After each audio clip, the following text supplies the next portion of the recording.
The star, throughout the ages, has embodied one of humanity's most profound symbols, a celestial beacon to which our ancestors projected their deepest desires and dreams. It has always been viewed as the domain of the eternal divine, an untouchable, otherworldly realm where gods, immortality, and the very essence of existence resided.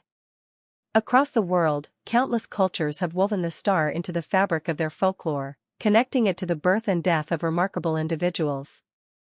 For instance, the tradition that when a shooting star falls from the sky, it signifies the birth of a child, when the soul descends to earth, permeates various beliefs.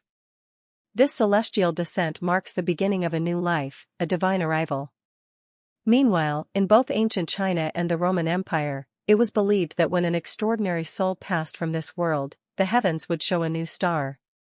Astrologers would gaze into the night sky to find this new star, as it symbolized the return of that remarkable soul to the stars, marking the continuation of its legacy.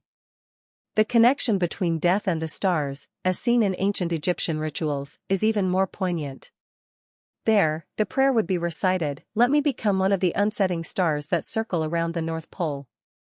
In this sacred ritual, the deceased's ultimate aspiration was to join the realm of the eternal stars, forever fixed in the sky, never setting, forever watching over the living. The star, in this sense, is not just a distant point of light, but a representation of immortality, the uniqueness of the individual, and the eternity that follows death. In Egypt, the Ba represented the immortal soul, often depicted as a bird or a star, symbolizing the part of the self that transcends the physical body and journeys with the sun god across the heavens, eternal and untouchable. This ancient symbolism resonates deeply in the story of the Star of Bethlehem, which fits seamlessly into this cultural tapestry. When an exceptional person is born, a new star blazes across the night sky, a bright, unmistakable sign that an individual of great significance has arrived. This is how the Magi, the three kings, interpreted the Star of Bethlehem. When they saw the star, they understood that the birth of an extraordinary figure had occurred, someone destined to alter the fate of mankind. This belief was widespread at the time. To see a new star meant that an emperor, a ruler, or a prophet, someone who would shape the course of history, had been born. The appearance of a new star was not just an astronomical event but a divine declaration of greatness. Now, consider a dream that has reverberated through history, a dream that still echoes in the collective unconscious of humanity after more than 4,600 years, the dream of Gilgamesh, the mighty king of Uruk. This dream, inscribed on stone, has endured across the ages, and its meaning remains just as potent today as it was when first conceived. The dream unfolds as such: in the middle of the night, I walked proudly up and down among my people. There were stars in the sky. Suddenly, one of the stars of the sky god, Anu, fell upon me. I tried to lift it, but it was too heavy for me. All of Uruk assembled around this star, and the people kissed its feet. Gilgamesh's dream, ancient as it is, speaks to timeless human themes. It's a dream not just about power or ambition, but about the soul's quest for something more than what the world offers. The star represents a unique, divine calling. To interpret this ancient dream through the lens of modern understanding is to see Gilgamesh, up until the moment the star falls upon him, as someone who has followed the well-worn paths of power, ambition, and collective success. He is the archetypal king, the man who has climbed the social ladder, fulfilled his role, and achieved greatness in the eyes of his people. In today's world, he might be seen as a powerful politician, a celebrity, or anyone who has risen to the top by following a collective, established pattern. But up until that point, he has not yet achieved anything unique. He has simply played his part in the grand narrative of power, fulfilling the expectations of the collective. The star, however, represents something entirely different: uniqueness, individuality, and eternity. Every soul has its own star in the heavens, a star that represents its distinctness from all others. And in the dream of Gilgamesh, the falling star symbolizes the moment when he must confront his own individuality. The weight of the star, too heavy for him to lift, signifies the burden of his uniqueness, which he has not yet embraced. Only by transcending the role of the hero king and stepping into the realm of the eternal, symbolized by the star, can he find true greatness. Thus, the dream of Gilgamesh reveals a universal truth: the star is not just a symbol of divine power or destiny, but of the individual's struggle to rise above the collective, to become something eternal, something uniquely their own. In the midst of Gilgamesh's life, when he is at the height of his power, something profound happens, an event that would forever alter his path. As he walks among his people, basking in the pride of his dominance and collective might, a star falls from the heavens, crashing heavily onto his back. It is no mere object, it is the crushing weight of his unique destiny. From this moment onward, the star is not a gift but a burden, a heavy load that he must carry, much like Christ with his cross. This burden compels Gilgamesh to become the man he was always meant to be, the individual he had long avoided being, trapped instead in the pursuit of ambition and collective glory. It is not the triumphant call he had imagined but a weighty trial. The star is not just a celestial object, it embodies the immortal soul, the eternal core of human existence. In ancient Egypt, this aspect of the soul, the Ba, was depicted as a star, a symbol of the eternal spirit that transcends death. Now, the star is thrust upon Gilgamesh, a sign that he must follow his own unique destiny, stepping away from the collective role he once filled. The people had worshipped him as a king, a hero, the fortress of their lives, but now, they bow not to him, but to the star that has chosen him. They kiss its feet, acknowledging the true greatness that lies beyond the man, in the star itself. This dream teaches Gilgamesh a harsh lesson: the adoration of the masses is not for him, but for what he carries within. The star is his heaviest burden, his call to become the unique individual he was always destined to be. From this moment on, Gilgamesh must serve this new heroic task, the search for immortality. In the world today, few are brave enough to follow their own star. It is far easier to admire a great figure, a guru, a prophet, a leader, and follow in their footsteps. To follow one's own star, however, is a path fraught with isolation, uncertainty, and the need to carve out a new way, a way not laid out by the paths others follow. This is why so many project their inner greatness onto external figures, devoting themselves to those they admire rather than facing the difficult journey of self-discovery. For those who receive such projections, especially those born with remarkable talents, the temptation is great. They become the focal point of others' projections, and with time, they may succumb to the deadly trap of inflation, believing that their gifts are their true self, overestimating their worth. But true greatness lies in knowing that one's talents are not the essence of who they are.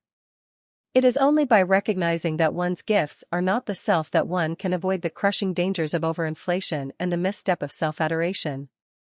Even when someone achieves success in an election, the aftermath often reveals a dangerous arrogance, a sense of superiority that can become unbearable. You witness this inflation of the ego, where the individual exudes a demeanor of condescension. This transformation isn't unlike the fate of many Roman emperors, who, despite their greatness, succumbed to what history has called the madness of Caesars. Inflation, in this context, is not merely having an inflated sense of self-worth, it's the precarious line between believing oneself to be superior to others or, conversely, feeling utterly insignificant. But is it truly possible to gauge the true worth of one's own being? The harsh truth is that no one can accurately assess their own value. In fact, nobody truly knows how great or how small they are. Ask anyone, are you a great person or a small one? And they would be forced to admit, without hesitation, that they have no true answer. It's all subjective. People swing between two extremes, one moment feeling like a worm beneath the soil, the next, believing they are chosen, far above the rest.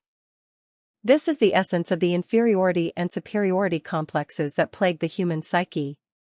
Most of us fluctuate between these extremes, more drastically in neurotics, but even in normal people, the pendulum swings.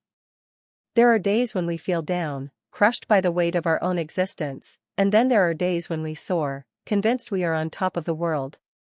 This emotional pendulum is, in many ways, part of the human experience. And a balanced personality can be defined as one whose self-assessment aligns reasonably with their achievements, their surroundings, and the way others perceive them. Yet, it is an incredibly murky and indefinable concept. When a person's self-esteem swings too far in either direction, either too high or too low, it inevitably rubs others the wrong way. If you're wondering whether your ego is inflated, take a look at how you affect those around you.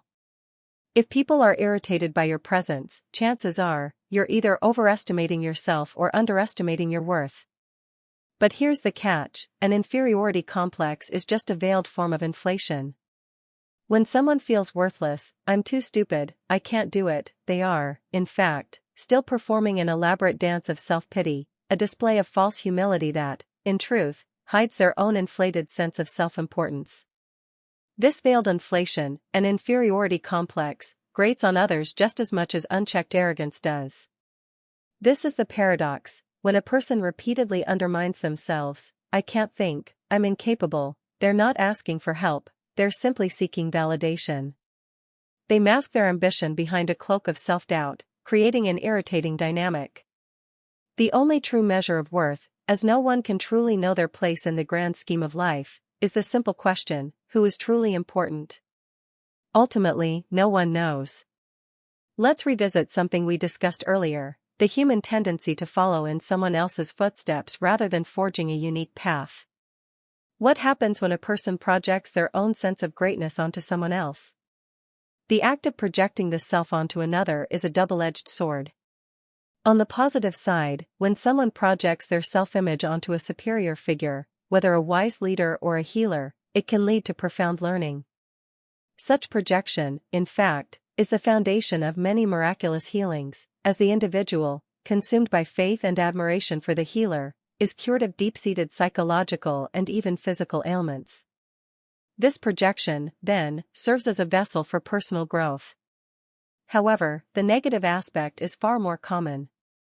More often than not, this projection leads to an infantilized surrender of one's own identity. Instead of striving to become one's own person, the individual bows before the projected image, worshipping the leader, the guru, the master, and loses themselves in this act of blind devotion. These individuals become fanatical defenders of their idol, basking in the glory of their leader's perceived greatness, never daring to step beyond the shadow of the one they worship.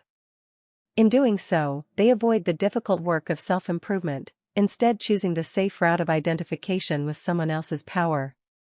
The great man or woman out there, this towering figure of power and wisdom, will do it all for me, and my only role is to stand in awe, to offer praise and admiration.